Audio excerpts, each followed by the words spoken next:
First, though, what young girl hasn't stared at that phone, you know, waiting for a boy to call? I still do that sometimes with my husband. No, just kidding. Where is he? But that's the start of a new young adult novel titled Camp Colorblind by author J.C. Conrad-Ellis. It's the second in a series called the Black Diamond series, and J.C. is back now with us on the Morning Blend. Welcome. Thanks for coming back. Thank you, Allison. Happy birthday, Mom. Thank you. That's so nice. You look beautiful today. I love that color on you. So this is your second novel. We talked about your first, but it's still the same friend that we grew to love, Tanisha Carlson. It's a continuation of her story. It is. The first novel, Boys, Beauty, and Betrayal, ended with a cliffhanger. And so Camp Colorblind picks up where Boys, Beauty, and Betrayal left off. So it's the same characters, and we really delve a little deeper into the storyline of Tanisha Carlson, who was the main character in Boys, Beauty, and Betrayal. And these are for tweens? They're for tweens. I always say the target age group is girls ages 11 to 16, or anyone who used to be a girl ages 11 to 16, or anyone who knows a girl ages 11 to 16. Yeah, they can relate to this book. And it's perfect timing, too, because it's about going to summer camp. It is. And we send our kids to camp. We're sending our daughter off to camp for 3 weeks this summer. I am too. Well, not for 3 weeks. It's her first time for a week. But I'm in touch with this. Yeah. And so we did 2 weeks last year. And you send your kids off to camp to have an enriching experience. You want them to come back better at whatever it is. Basketball, swimming, soccer.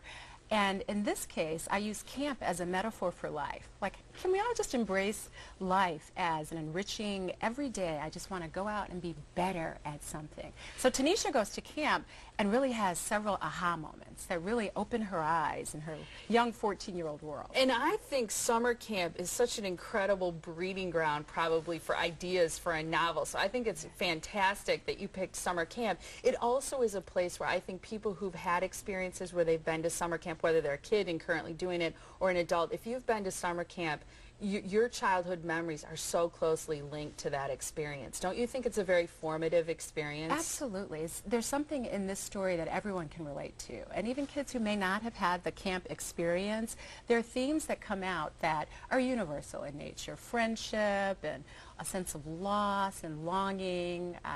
There's some mother-daughter conflict. So it's a growth opportunity for readers to kind of get in the head of this character and understand what her experience is like and how that transfers into their life. Why the title, Camp Colorblind? Well, it's a major life experience for the main character happens at camp.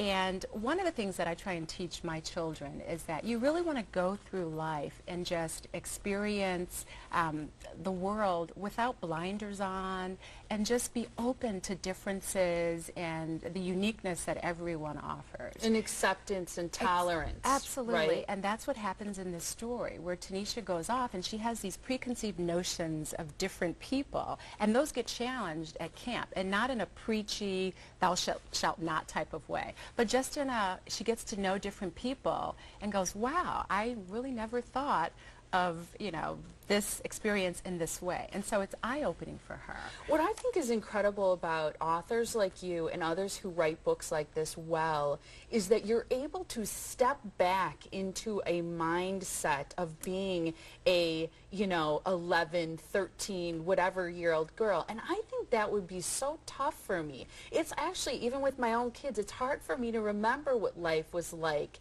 back then. How do you do that and write from that true perspective of someone at that age? That's so interesting, because I can seldom remember what I had for dinner 2 days ago. So people want to say, are you writing about your own personal experience? And I'm not. But I think when I decided to write for this age group, the young adult fiction genre, I just kind of sat back and embraced my inner child. And I think in so many ways, no matter how old we get, we're still a child at heart. And so I just kind of tapped into that youthful spirit that I think exists in all of us. And I have a 9-year-old daughter and a 12-year-old daughter, so that helps a lot too. Yeah, because you can tap into what they're thinking. Absolutely, absolutely. So that was a little fantastic. How do people get a hold of this second novel? Well, currently you can go to www.nightingalepress.com, which is my publisher. The series is titled the Black Diamond Series, and that website is currently under construction. You can get copies on Amazon.com, Borders can order it, Barnes & Noble, so it's all available. the regular places. Yeah, and JC, a great gift for kid girls, especially at this time. Can we expect another book after this? Yes, it's a series, and I've written the first 5 books in the series. The 3rd book is called Chemistry and Chaos, and that really explores some of the other characters a lot deeper. So I'm excited for that to come out. Fantastic. To have me back again. Yeah, we will. The books continue coming. I know, I okay. like that. So far there are 2. Book 1 is Boys, Beauty, and Betrayal, and this book we're talking about today, Camp Colorblind. Thanks for being here. Thank you. Nice Thanks to for have having you me again.